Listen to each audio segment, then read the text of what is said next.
बिस्मिल्लाहिर्रहमानिर्रहीम। अस्सलामु अलैकुम नाजरीन, इससे पहले आप इस कहानी की 116 इकसा सुन चुके हैं और अब किस नंबर 117 मुलाहिजा फरमाएं। लेकिन हाजी साहब, ये मुल्क से गद्दारी है। इरफान ने कहा। मुल्क से गद्दारी? हाजी मुस्कुराया। तो मुझे ये बताओ, मुल्क का वफादार कौन है? मामूली अफीसर से लेकर आला तरीन ओहदेदार, हर शख्स ने अपने ज़ाती मफाद को अजीज रखा है। किसी बड़े अफीसर को छींक भी आती है तो वो इलाज के लिए अमेरिका और इंग्लैंड चला जाता है।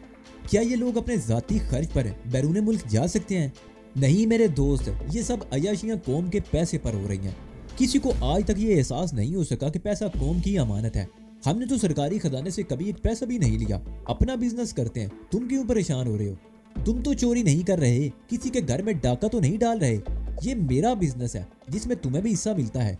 और फिर ये तो सोचो कि इसमें कमाई कितनी है। अभी तो तुम गाँव के इस कच्चे मकान में रह रहे हो और शायद ये भी तुम्हारी मलकियत नहीं है, लेकिन मेरे साथ रहोगे तो साल डेढ़ साल के अंदर अंदर तुम शहर के कई बड़े इलाकों में कोठियां बनवा सकते हो। और मेरी इस बात का यकीन कर लो कि कोई तुम्हारी तरफ आंख उठाकर भी नहीं देखेगा।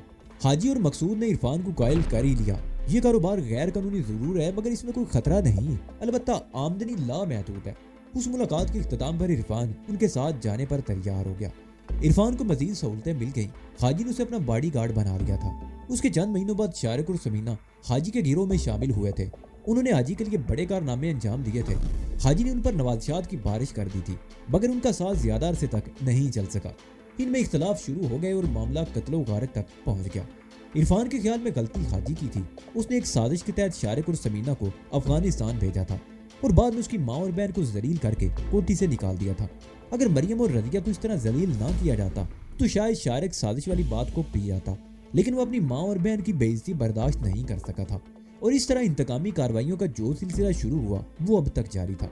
हाजी अब तक शारिक का तो कुछ नहीं बिगाड़ सका था, अलबत्ता शारिक ने हाजी को इतना नुकसान पहुंचाया था कि वो तबाही के दहाने पर पहुंच गया था। इरफान ने हाजी के लिए अपना सब कुछ बर्बाद कर लिया था। इसमें शुबा नहीं कि पुलिस के बड़े बड़े अफसरान और असम्बलियों के मेंबर और बाज वजीर तक हाजी के सामने हाथ बांधे खड़े रहते थे। लेकिन अब सूरत हाल बदल गई थी। एक तरफ शारिक ने उसे दरबदर कर रखा था, अवामी राय आमा भी हाजी के खिलाफ थी। हाजी शारिक और पुलिस से बचने के लिए भागा फिर रहा था, लेकिन उसे कहीं पनाह नहीं मिल रही थी। हाजी के साथ साथ इरफान भी उताब का शिकार था। हाजी के लिए उसने कई लोगों को मौत के घाट उतार दिया था। इरफान ने आज तक ऐसी कोई हरकत नहीं की थी जिस पर हाजी को एतराफ करने का मौका मिला हो। इरफान अपने दूसरे साथियों को देखता था, वो खूब अयाशी करते थे। उनकी रातें शराबो शबाब की महफिलों में गुजरती थी, मगर इरफान को उन चीज़ों से कोई दिलचस्पी नहीं थी। उसकी माँ ने गाँव में उसकी शादी तय कर रखी थी और इरफान उस मौके की तलाश में था कि हाजी को छोड़कर चला जाए, और फिर रोना उसकी नज़रों में आ गई। इरफान को औरतों से ज्यादा दिलचस्पी नहीं थी, लेकिन न जाने क्या बात थी कि रोना को देखकर वो अपने आप पर काबू नहीं रख सका था। रोना अगरचे शादीशुदा थी, लेकिन बला की हसीन थी, जो इरफान जैसे शख्स के दिल पर क़यामत ढा गई थी। फारूक की कोठी में रहते उसने एक दो मरतबा रोना पर हाथ डालने की कोशिश की थी, मगर रोना अपने आप को बचा गई थी। और फिर उस रात जब हाजी उस कोठी से निकला था तो इरफान बहाना करके गाड़ी से उतर गया था और फिर कोठी में दाखिल होकर उसे मौका मिल गया। रोना कोठी में अकेली थी और वह एक सूटकेस में कपड़े और जेवरात वगैरह पैक कर रही थी। इरफान को समझने में देर नहीं लगी थी कि वो लोग भी भागने की तैयारी कर रहे थे। रोना ने मुज़ाहमत की थी, लेकिन इरफान जैसे शख्स के सामने चिड़िया की तरह फड़फड़ा कर रह गई थी। आखिर में उसने चीखते हुए इरफान पर चाकू से हमला करने की कोशिश की थी और इरफान ने उसी चाकू से उसे मौत की नींद सुला दिया था और कमरे से निकलते हुए उसने तमाम जेवरात और नकदी वगैरह भी उठा ली थी। हाजी को दूसरे दिन अखबारात के जरिए उस वाक़े का पता चला था और वो इस कदर बिफर गया था कि उसने इरफान को उसकी मर्दानगी ही से महरूम कर दिया। इरफान को इस बात का बहुत दुख था। एक मामूली सी गलती की इतनी बड़ी सजा। उसने उसी वक्त तय कर लिया कि वो हाजी से इंतकाम लेकर रहेगा और फिर उस रात वो चौधरी करामत के मकान की दीवार फांद कर भाग निकला। इसका ख्याल था कि वो थाने जाकर पुलिस को इतला देगा और पुलिस को हाजी गिरफ्तार कर लेगी, लेकिन इत्तफाक से उसे शारिक मिल गया और वो उसे अपने घर ले आया। अब इरफान ने यह फैसला किया था कि वो शारिक के साथ मिलकर हाजी से अपना इंतकाम लेगा। इरफान बात करते करते रो पड़ा। ओए इरफान बाऊ, नो लखे ने कहा, मर्द हो के रोते हो, तुम फिक्र क्यों करते हो? हम हाजी से तुम्हारा इंतकाम इस तरह लेंगे कि उसकी आने वाली 7 नस्लें भी याद करके इबरत हासिल करेंगी। मेरी तो उसने नस्ल ही खत्म कर दिया, नो लखा भाई। इरफान ने आंसू पोंछते हुए कहा, मेरे बाद मेरे खानदान का कोई नाम लेवा भी नहीं होगा। हम भी हाजी का किस्सा खत्म कर देंगे, तू फिक्र ना कर, नो लखे ने कहा। अब छोड़ो इन बातों को, चलो उठकर बैठो, ताश की बाजी हो जाए, जरा तुम्हारा ध्यान बटेगा। समीना फौरन ही ताश की गड्डी ले आई। उसने शाहरुख को अपना पार्टनर मुंतखब किया और 9 लाख का इरफान के सामने बैठ गया। इनका ख्याल रखना इरफान भाऊ, ये दोनों बड़े शार्प हैं। अपने मतलब का पत्ता तो ऐसे निकालते हैं कि दूसरे हाथ को भी खबर नहीं होती। क्यों हम पर इल्जाम लगा रहे हो 9 लाख भाई? समीना ने मुस्कुराते हुए कहा, परसों तो मैंने तुम्हें पत्ता निकालते हुए रंगे हाथों पकड़ा था। वो परसों की बात थी, मैं आज की बात कर रहा हूँ। चलो तुम पत्ते बांटो, 9 लाख ने कहा। अब उनके पास इसके अलावा और कोई काम नहीं था कि ताश या लूडो खेलकर वक्त गुजारते रहे। बड़ी बोरियत हो गई थी। रजिया शाहपरी और समीना तो कुछ ज्यादा ही बोर हो रही थी। वो बाहर निकलना चाहती थी, लेकिन इस खौफ से नहीं निकल रही थी कि उन्हें पहचान ना लिया जाए। उस रोज दोपहर के खाने के बाद समीना ने शाहरुख को बताया था कि आज वो शाहपरी को साथ लेकर शॉपिंग के लिए जाएगी। तुम जानती हो कि हाजी के आदमी शिकारी कुत्तों की तरह हमें तलाश करते फिर रहे हैं। अगर उनमें से किसी ने देख लिया तो सारा बना बनाया काम बिगड़ जाएगा, शाहरुख ने कहा। शाहपरी को तो अब तक किसी ने नहीं देखा, समीना ने जवाब दिया। मुझे भी हाजी के सिर्फ चंद करीबी आदमियों ने देखा हुआ है। हर शख्स मुझे नहीं जानता, और जो लोग मुझे जानते हैं वो अपनी जानें बचाते फिरते हैं। अगर हाजी ने कुछ आदमी हमारी तलाश में लगा रखे हैं तो वो बहुत निचले दर्जे के हैं। ठीक है, मैं तुम्हारे साथ बहस नहीं करूंगा। अगर जाना चाहती हो तो तुफैल को साथ ले जाओ, शाहरुख ने कहा। हाँ, तुम्हारी ये बात मैं मान लेती हूँ, समीना ने जवाब दिया। तुफैल उस रोज घर पर ही था। 2-4 रोज तक चौधरी करामत के मकान की वो निगरानी करता रहा। हाजी वहीं था। उसने कोई नया ठिकाना तलाश करने की कोशिश नहीं की थी। उसे शायद शाहरुख इस बात पर यकीन था कि वो उसके बारे में पुलिस को इतला नहीं देगा। वैसे हाजी के पास अब ज्यादा आदमी नहीं रह गए थे। ऊपर के सारे लोग अपनी जानें बचाने के लिए रोपोश हो गए थे, और जो निचले दर्जे के थे वो भी इधर उधर सो गए थे। मुख्तलिफ अड्डों पर घूम फिर कर हेरोइन बेचने वाले करीनों ने भी अपनी सरगर्मियां महदूद कर दी थी। बड़े आदमियों के रोपोश हो जाने के बाद ही रब नवाज जैसे छोटे आदमियों को हाजी के करीब आने का मौका मिला था। समीना ने ठीक कहा था कि निचले दर्जे के लोग उन्हें नहीं पहचानते थे। शाहरुख से बात हो जाने के बाद उसने शाहपरी को तैयार होने को कहा और खुद भी अपने कमरे में घुस गई। वो तकरीबन 1 घंटे बाद बाहर निकली। उसे देखकर शाहरुख भी दंग रह गया। पहली नजर में तो वो भी उसे पहचान नहीं सका था। इस वक्त उसके बाल हल्के रंग के थे। आंखों पर तारीक शीशों वाला चश्मा और हल्के से मेकअप से उसका चेहरा खासा बदल गया था। खूबसूरत प्रिंट वाले शलवार सूट में वो खासी हसीन लग रही थी। शाहपरी भी उससे कुछ कम नहीं थी। वैसे हकीकत ये थी कि शाहपरी उससे कुछ ज्यादा ही हसीन नजर आ रही थी। तुफैल भी तैयार हो गया। वो 100% रिक्शे वाला लग रहा था, और जाहिर है वो इन लोगों से मुलाकात से पहले भी रिक्शा ही चलाया करता था। उसका हर अंदाज और लबो लहजा 100% रिक्शा ड्राइवरों वाला ही था। शाहपरी और समीना सीट पर बैठ गई और तुफैल रिक्शा स्टार्ट करके गेट के बाहर ले आया। 9 लाख का गेट बंद करके अंदर चला गया। तुफैल तेजाब आते से होता हुआ जीटी रोड पर आ गया। कहाँ जाना है बीबी लोग, कुछ अता पता तो बताओ, उसने पीछे मुड़कर देखते हुए कहा। अनारकली, समीना ने जवाब दिया। तो फिर 2 मुरिया पुल की तरफ से ही चलते हैं, गड़ी शाहू की तरफ से तो रास्ता बहुत लंबा पड़ेगा, तुफैल ने कहा। लंबे रास्ते से ही चलो, समीना बोली। ये शाहपरी बेचारी जब से यहाँ आई है कैद होकर रह गई है, आज जरा सैर हो जाए। तो चलो फिर, रब रखा। तुफैल ने रिक्शा बाईं तरफ मोड़ दिया और शिमला के ऊपर होते हुए दूसरे रोड पर मोड़ दिया। ये सड़क आगे जाकर लक्ष्मी चौक के करीब मैकलोड रोड से जा मिलती थी।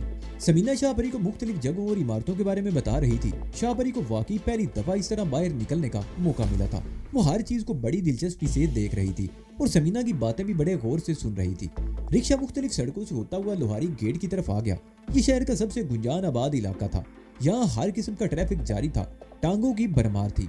तुफैल ने रिक्शा एक दुकान के सामने रोक लिया। वो दुकान बंद थी और उसके सामने थड़े पर पुरानी किताबों वाले ने दुकान सजा रखी थी। भाई मेरे, जरा मेरे रिक्शे का ख्याल रखना। तुफैल ने किताबों वाले के हाथ में 10 का नोट थमाते हुए कहा।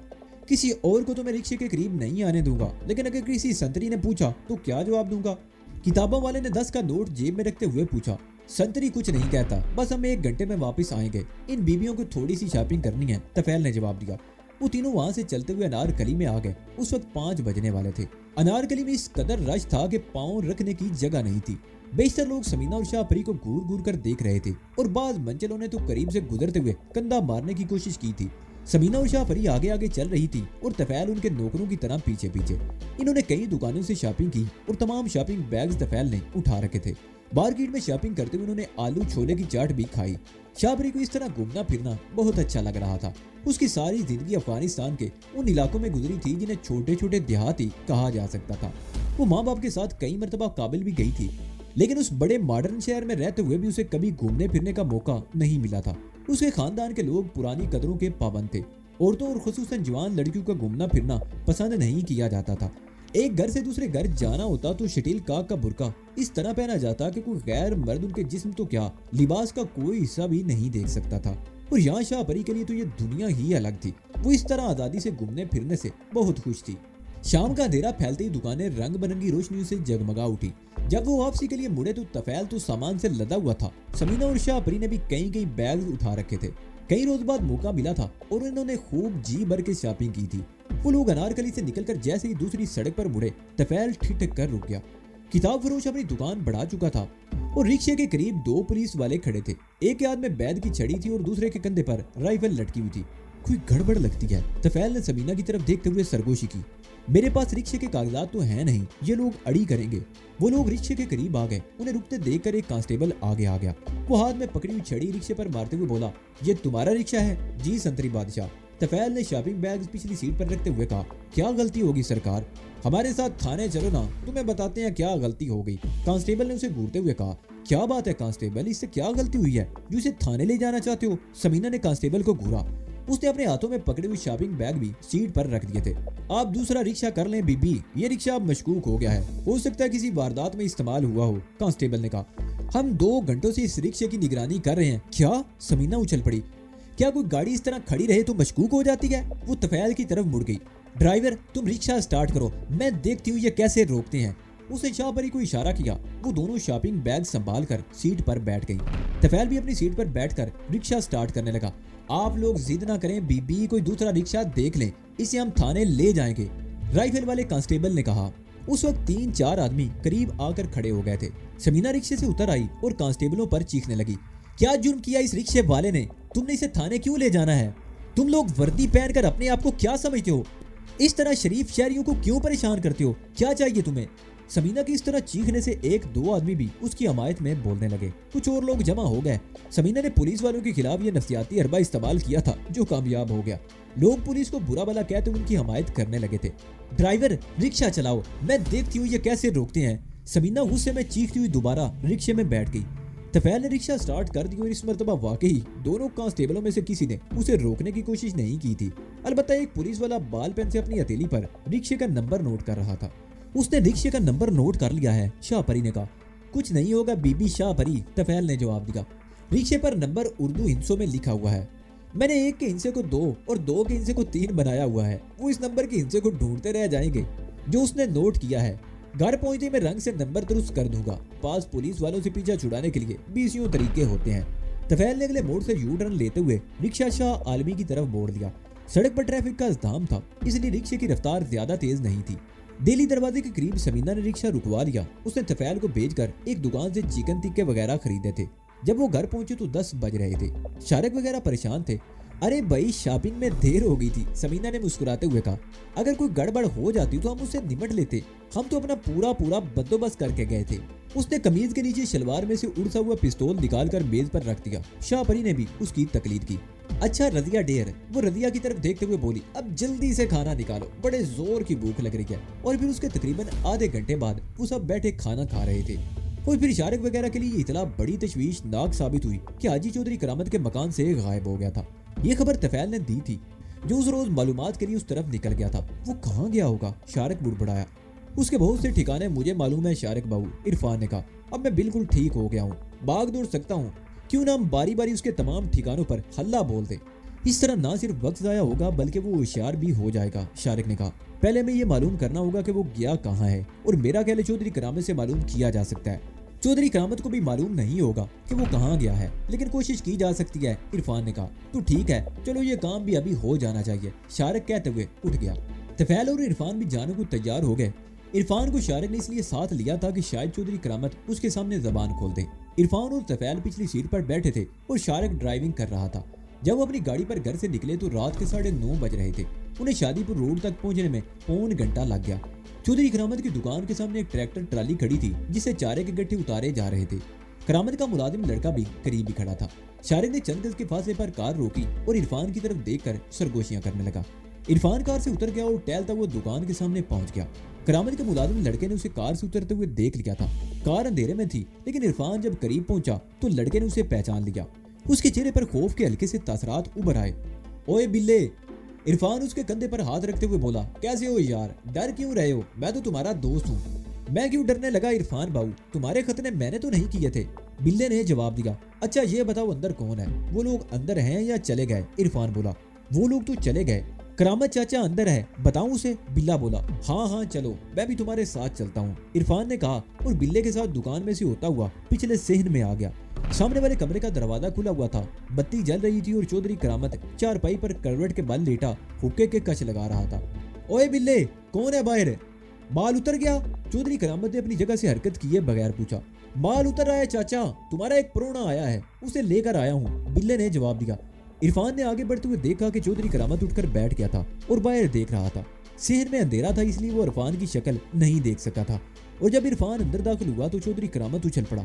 बैठ जाओ चौधरी जी, इरफान ने कहा। मैं दोस्त बनकर आया हूँ, मेरी तुमसे कोई दुश्मनी नहीं, मैं तुम्हें कोई नुकसान नहीं पहुंचाऊंगा, मैं तो तुमसे जरा गपशप करने आया हूँ। उस दिन तुम्हारे साथ जो कुछ हुआ उसमें मेरा कोई कसूर नहीं था इरफान बाबू, करामत ने कहा। मैं कब कहता हूँ तुम कसूरवार हो? इरफान बोला। आराम से बैठ जाओ और हौसला रखो, मैं तुम्हारा दोस्त हूँ यार, हमारी दोस्ती तो बहुत पुरानी है, क्या मैं तुमसे मिलने के लिए नहीं आ सकता? चौधरी करामत कई मिनट बाद अपनी कैफियत पर काबू पा सका था। इसी दौरान बाहर से ट्राली वाले की आवाज सुनाई दी, वो बिल्ले को आवाज दे रहा था। जाओ देखो वो क्या कह रहा है, करामत ने बिल्ले की तरफ देखते हुए कहा। और होटल वाले को 2 चाय के लिए क्या हो, 4 चाय का कहना, और कार में जो आदमी बैठे हुए हैं उन्हें अंदर भेज दो, इरफान ने बिल्ले से कहा। कार में से 2 आदमियों को सुनकर करामत का चेहरा एक बार फिर धुआं हो गया। वो खौफजदा सी नजरों से इरफान की तरफ देखने लगा। शायद तुम आदमियों को सुनकर डर गए हो, इरफान बोला। वो भी तुम्हारे दोस्त हैं, डरने की जरूरत नहीं। बिल्ला बाहर जा चुका था। इसी दौरान ट्रैक्टर स्टार्ट होने की आवाज सुनाई दी। चंद सेकंड बाद ट्रैक्टर ट्राली वहां से चली गई और उसके फौरन बाद ही शारिक और तफैल अंदर दाखिल हुए। शारिक को देखकर चौधरी करामत थर थर कांपने लगा। शारिक भाऊ, मैंने शारिक को सब कुछ बता दिया है, इरफान ने करामत की बात काटते हुए कहा। उस रात अगर मैं शारिक के हाथ लगने की बजाय थाने चला जाता तो हाजी के साथ तुम भी मारे जाते। मुझे या शारिक को तुमसे कोई दुश्मनी नहीं, हम तुमसे चंद बातें पूछने के लिए आए हैं और मुझे यकीन है कि तुम ठीक ठीक जवाब दोगे।